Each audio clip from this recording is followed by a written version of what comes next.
Welcome. And again, the fact that you're here after 4:30 on this day shows a self-selection commitment to the importance of what we're talking about here. And we really want to try to keep this part of it limited because we want to get your help with this interaction.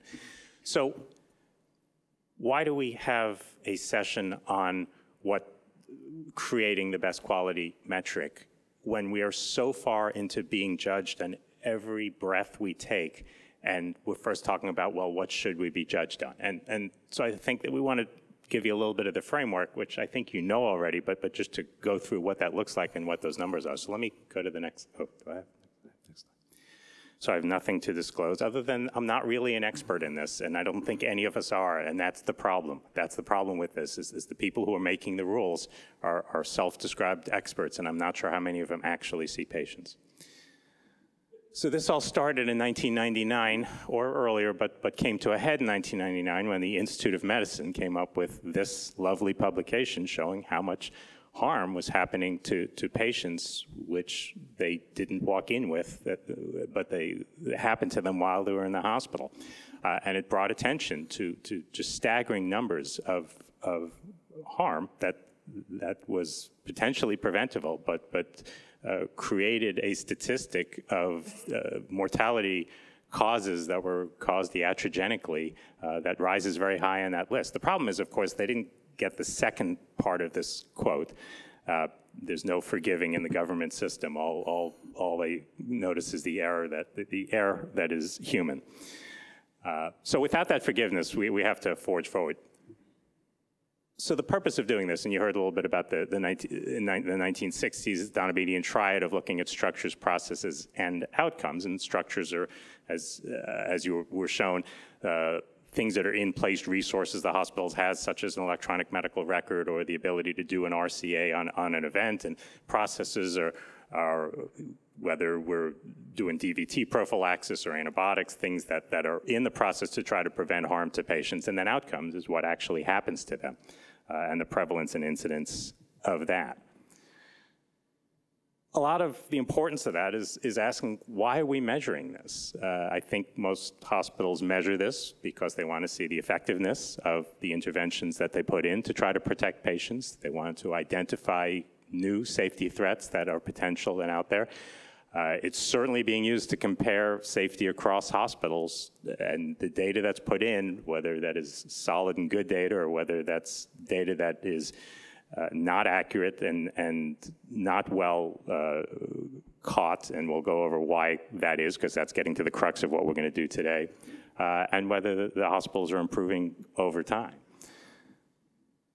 So here are some of the methods. If we're going to talk about what makes a good metric, let's talk about the ways that the metrics are looked at right now.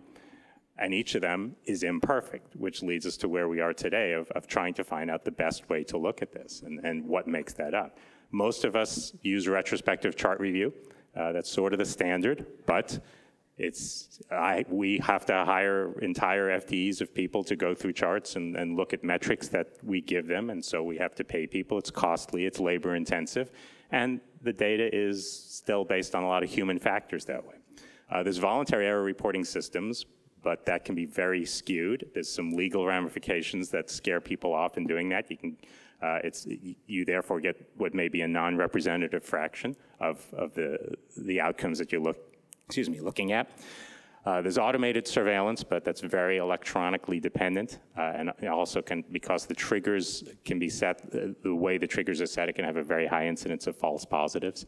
There's administrative claims data, which is, the quality of what you get out is the quality of what you get in, and that is all dependent on how well and how accurately that coding is done, and as we know, that can have problems too. And patient reports can give you elements that you can't measure in any other way, but there's no great standardization of how that occurs. So, National Patient Safety Foundation last year put out a mandate saying we need to come with the creation of a common set of safety metrics that reflect meaningful outcomes. So all the ways that we collect metrics now, as you just saw, all have problems with them. There is no standard out there. There is no perfectly acceptable, problem-free way of getting a safety metric. And that's where we're at. And it's important that we do this because all we have done to this point is play defense. We have to start playing offense.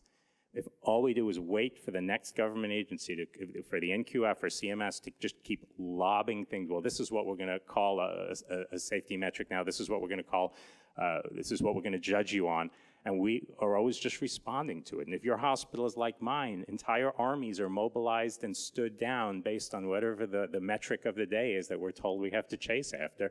And it's nice that they try to do this. They mean well, but this tail is wagging a 330 million person dog, and we all just keep responding to the latest metric that's thrown out until it's debunked or proved to be bad. So we're the content experts in minimally invasive surgery.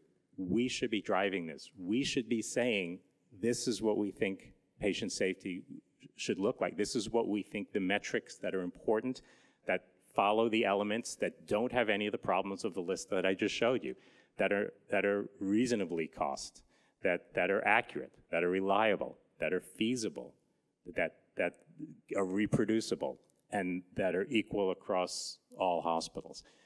And that's what we have to look at when we create that metric. And if we can create it, and none of them are going to be perfect, but if we can create it that goes across that spectrum of structure, process, and outcome, and it meets the criteria that we as experts think it should meet, and we propose those, they will listen to us.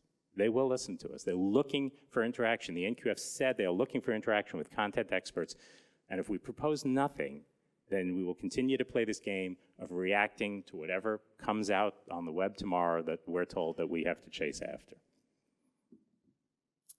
And I'm going to turn over the podium for the rest. Thank you.